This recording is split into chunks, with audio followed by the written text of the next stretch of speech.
danger, sudden drop in temperature, and more spooky goings on here at the remains of Neville Castle. Now, I say castle, it was actually a hunting lodge for the Neville family, who were here in the 15th century. This was a deer park, and they would have entertained and housed guests, but it was a site of power, and who knows if they ever came holed up here. It was fortified. Now, there are lots of strange ghost stories and folklore on this spot.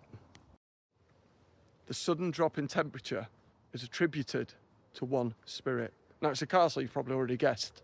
Yes, it's a grey lady. Now, she is seen as dressed, not in a dress like is often the case, but in robes here at the castle and in the churchyard further down in the village. They said she's a noblewoman, probably part of the 15th century, and she either died in childbirth, according to the folklore, or she was poisoned. As you see her, the temperature decreases, there's a proper chill in the air, and you feel sad, mournful, a real sense of sorrow.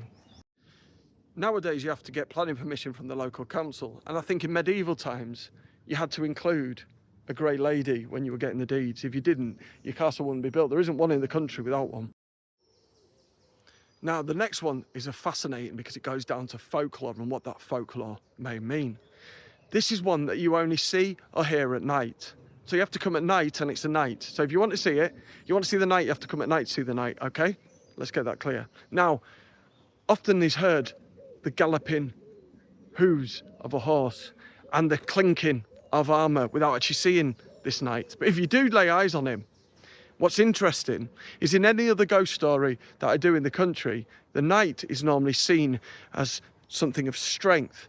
Its armour is so polished, it's said the moonlight glistens off of it. But here at Neville Castle, it's very different. Here, the knight is seen in rusting armour.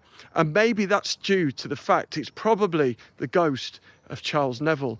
In 1569, he was rebelling against the crown, and this castle was taken by the crown, obviously with him in shame. And maybe the rusting armour is the visual representation of what's seen by the victor as treachery against the king. And that is him, like his castle, now in ruins. The last story is maybe related to these secret plots and plans against the crown. Of course, this was a hunting lodge, this was a deer park, but it was fortified.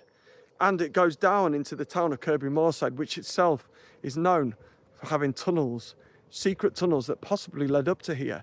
When they were rebelling, they could plot, plan, move things and keep themselves safe underground.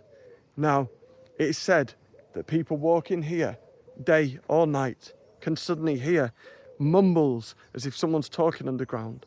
And if you're really lucky at night on your own, you might even hear a terrified, tortured scream.